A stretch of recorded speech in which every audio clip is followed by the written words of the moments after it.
نجمة طيور الجنة لين الصعيدي تحتفل بتخرجها وسط صدمة الجمهور من تقدم ملامحها مع مرور السنوات،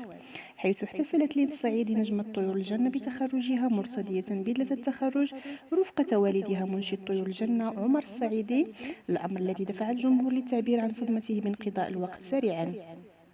وعرفت لين الصعيدي من خلال مشاركتها مع عائلة المقداد في غناء عدد من الأناشيد المخصصة للأطفال والتي تم عرضها على قناة طيور الجنة.